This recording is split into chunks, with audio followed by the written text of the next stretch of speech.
If you've ever been betrayed by those you thought would become family, this story is for you. Subscribe to Revenge with DMA for deeply personal stories of betrayal, dignity, and the quiet power of standing up when silence breaks. Has anyone ever disrespected someone you loved, someone you lost? Share your story in the comments. Some wounds cut deepest when you expect love and get laughter instead. My name is Matthew. I'm 31 years old. I work in software consulting. Grew up in a small town in Illinois, and until last year, I thought I understood what loyalty looked like. I thought that love was about compromise. That family yours or someone else's meant showing up, staying soft, and being strong when it mattered, and above all, I thought people would know where the line was. I was wrong. 3 nights before my wedding, I sat at a long candlelit table with 20 guests and white linen napkins. It was our rehearsal dinner, small, elegant, the kind Samantha had always dreamed of. I had just raised my glass to toast the room when her father cut in, loud enough to hush the clinking silverware. You know, I always said that funeral was over the top. I mean, satin gloves? Doves? Come on. I thought we were burying royalty. The table erupted in laughter. I froze. Then her mother chimed in. Maybe if she hadn't been so stubborn about treatment, she'd still be here. But hey, some women live for the spotlight, right? And the laughter grew louder, richer, crueler, and Samantha.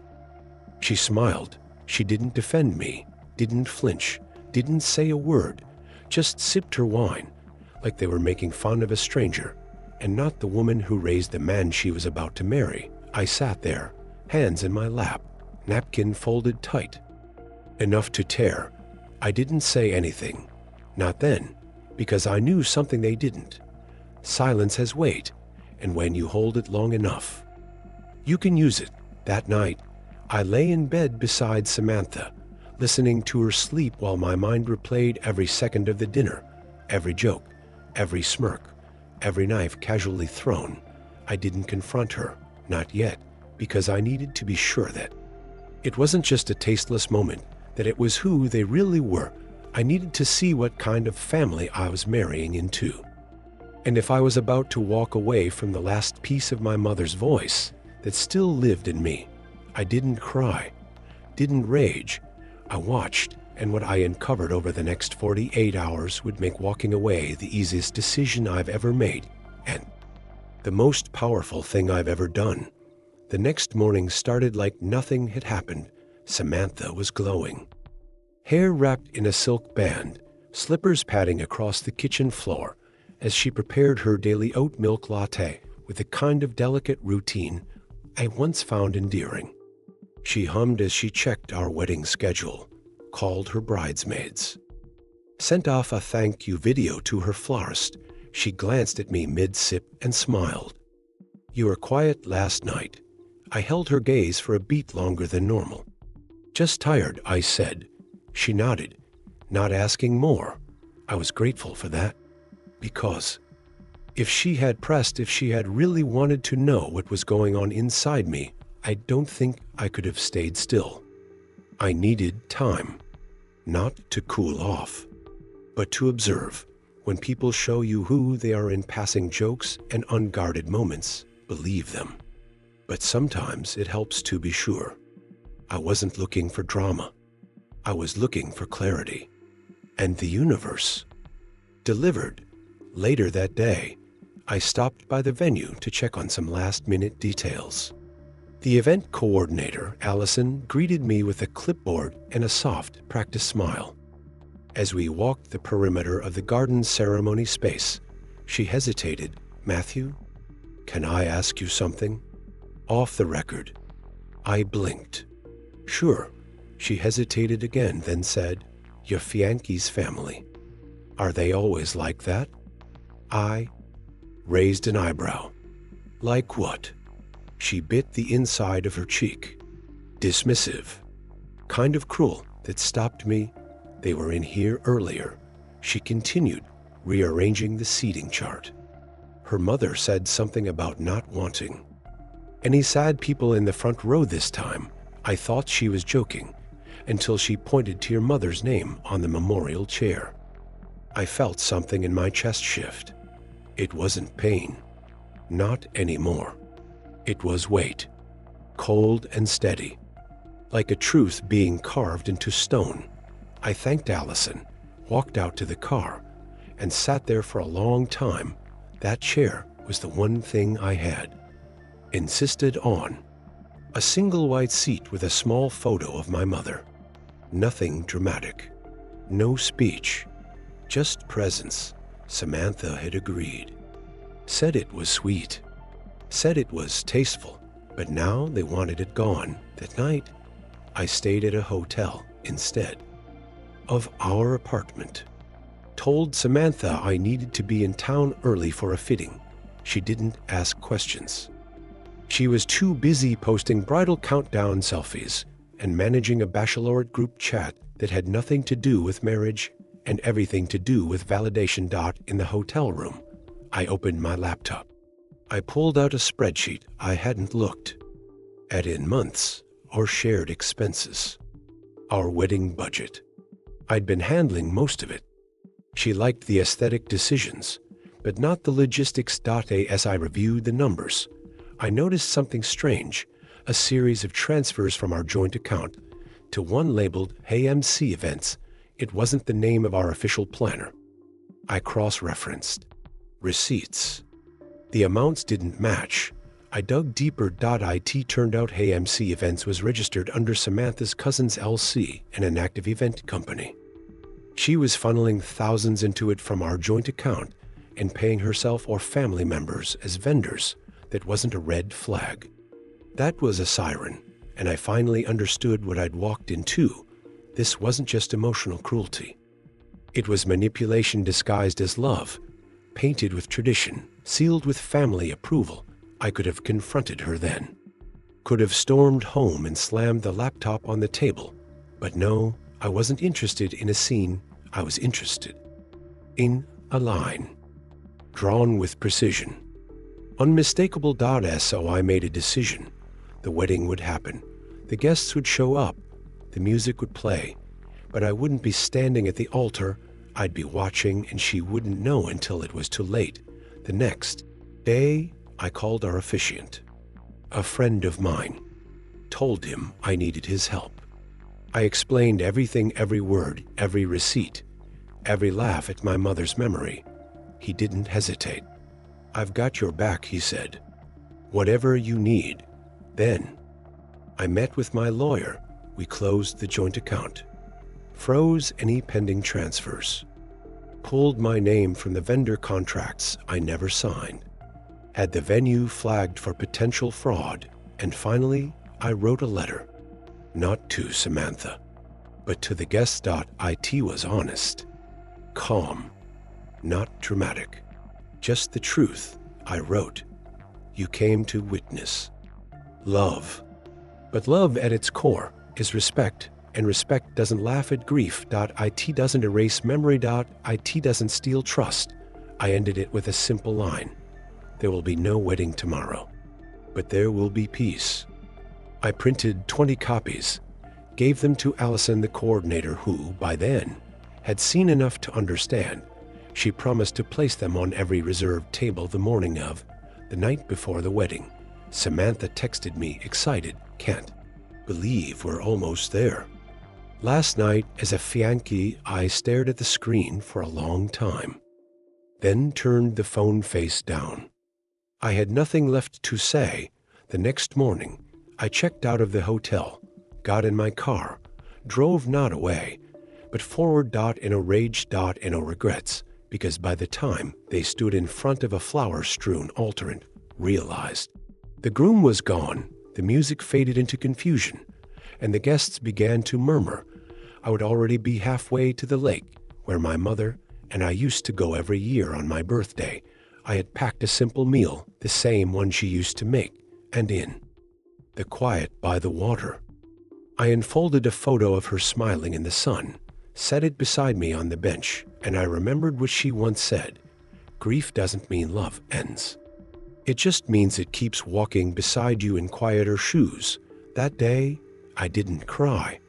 I didn't need to, because I hadn't lost anything.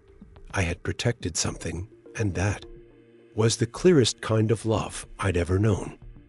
I didn't turn my phone back on until after sunset. The lake was still, the sky painted with that soft amber glow my mother used to call God's quiet hour. I sat there long after the food was gone, long after the light dimmed. Just me, the water, and the silence that felt more like safety than loneliness. That bench, weathered and steady, had held us both once. Now it held only me, older, heavier, but finally awake. When I powered my phone on, the messages came like a flood. Voicemails, texts, missed calls, first from Samantha, then her parents, then mutual friends, then people I barely knew who had still somehow heard, "Where are you?" "This isn't funny, Matthew. You embarrassed her in front of everyone. You're being dramatic.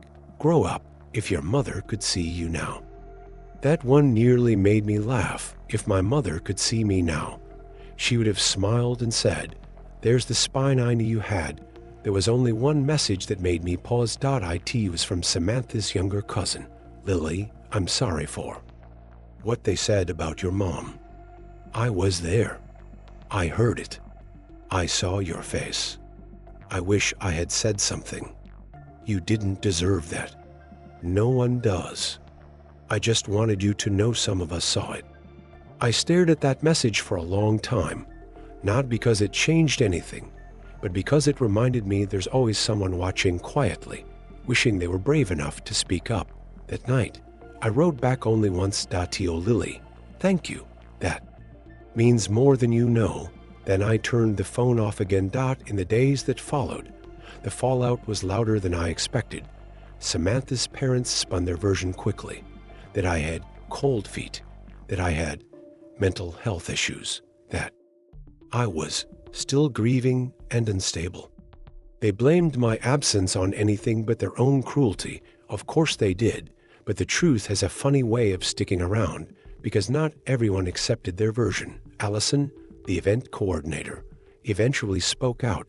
She shared the note I had written with a few other vendors, people who had been treated poorly by Samantha's family, who had seen and heard things that didn't sit right. One of them was a photographer. She posted a single sentence online.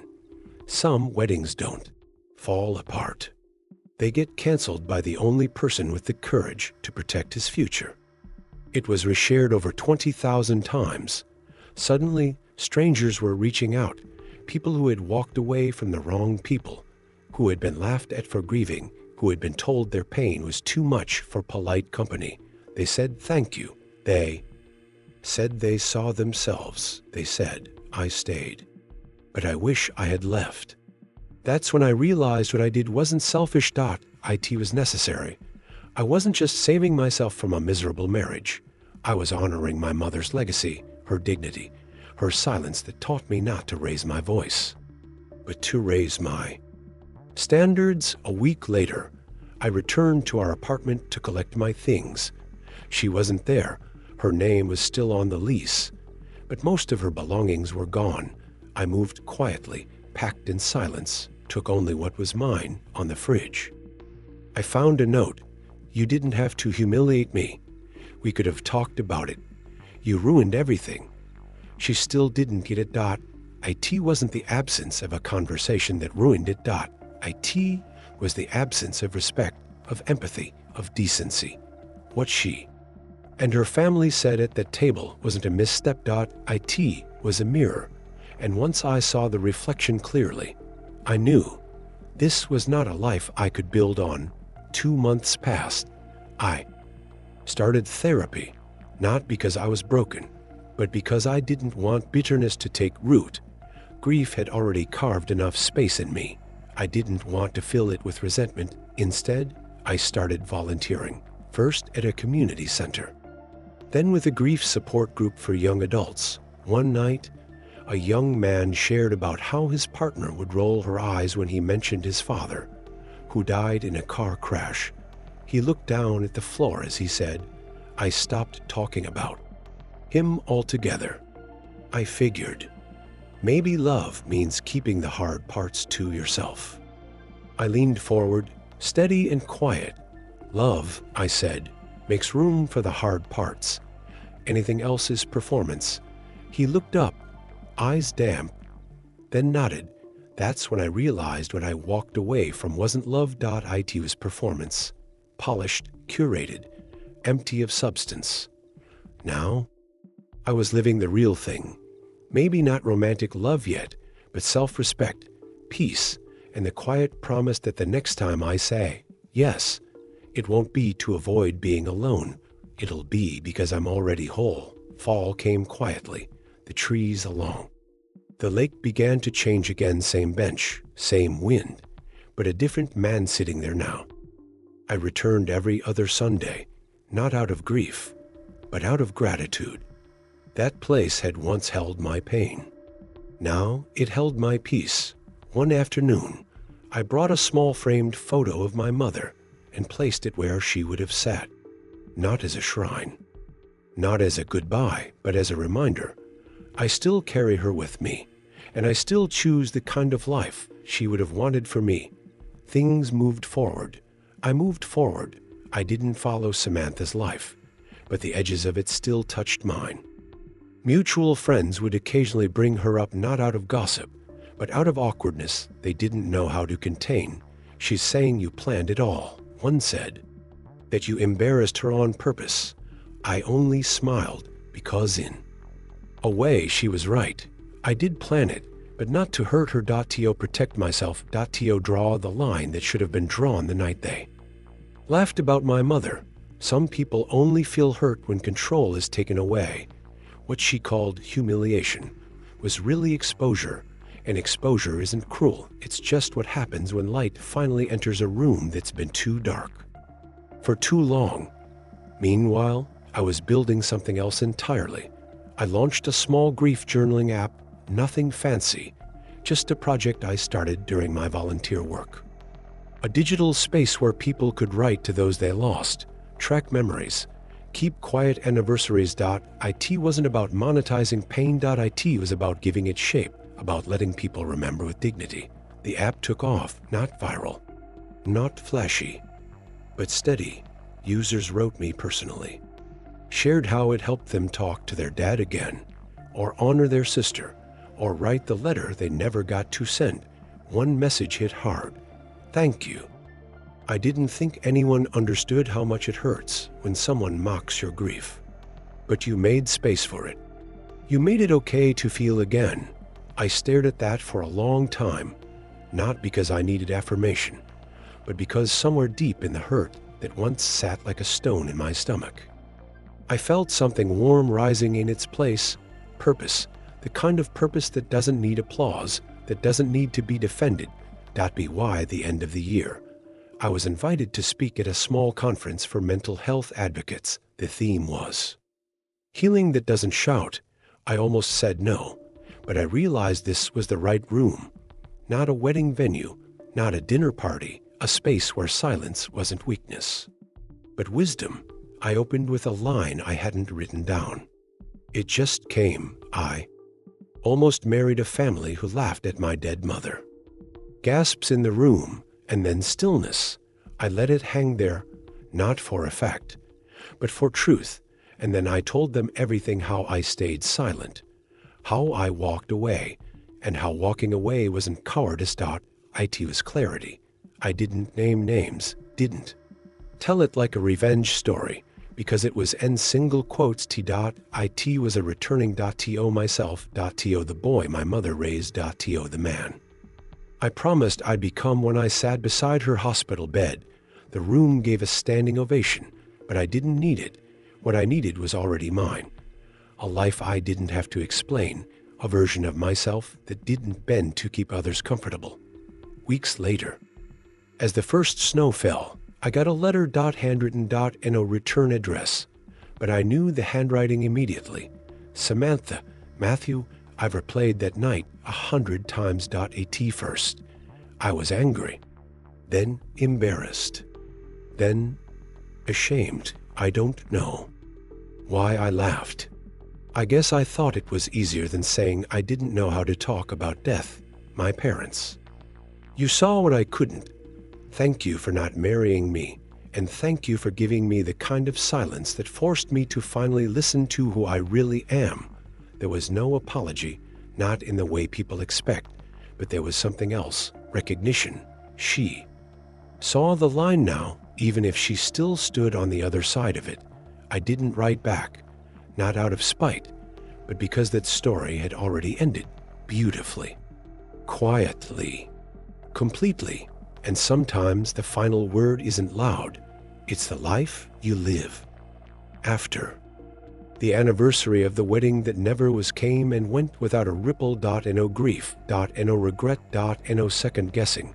Just a quiet Saturday morning, a cup of black coffee, and a walk through the local farmer's market.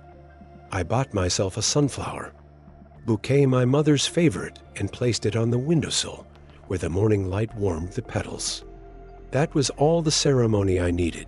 It's strange how calm the world can feel after a storm you chose not to step into, because I could have gone through with it, could have smiled for photos, stood under arches, held hands with a woman who couldn't stand my silence because it reflected everything she refused to confront, but I didn't, and now I had peace, not the kind people pretend to have when they say, "I'm fine." The real kind, the kind that settles in your spine and makes you breathe deeper, slower. My journaling app had crossed 100,000 users by spring. I wasn't chasing milestones, but they came anyway like wildflowers in an open field. You just started. Walking through an investor offered to scale it. I turned them down. I didn't build it for growth. I built it for connection, for people like me, like the kid who sat outside his own rehearsal dinner and realized the most sacred thing he'd ever. Carrie was his mother's name, and the strength she gave him to say enough. I started a podcast. Quiet format. No ads. Just people sharing stories of letting go of toxic families, broken promises, masks they finally removed.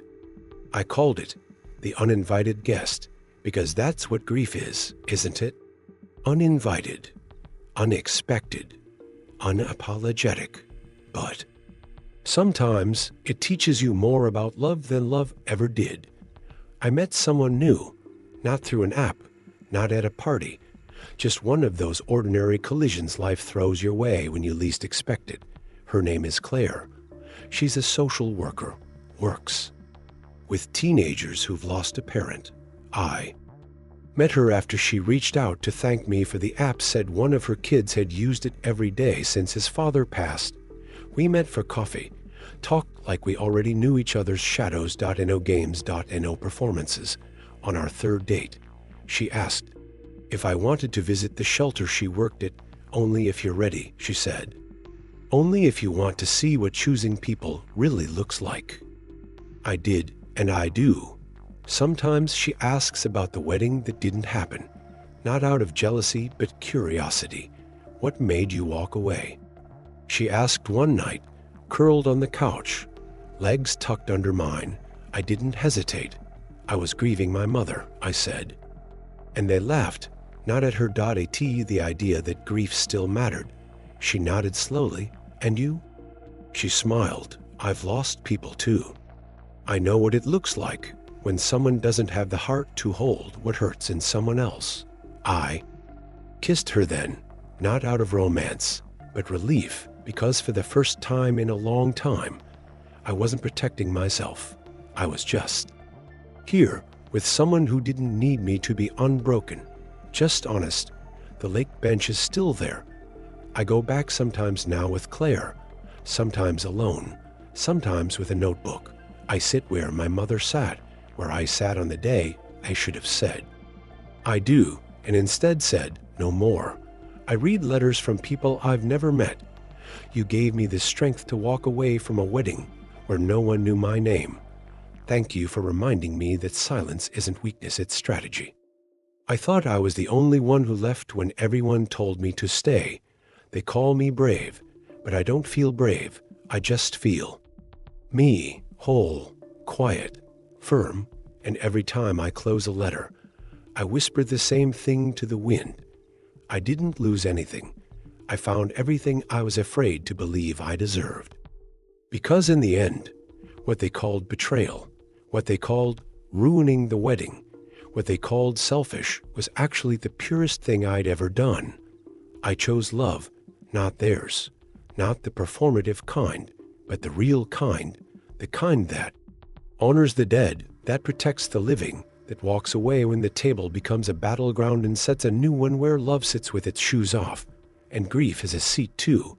That's the table I sit at now, and if you ever need a chair, you're welcome to it.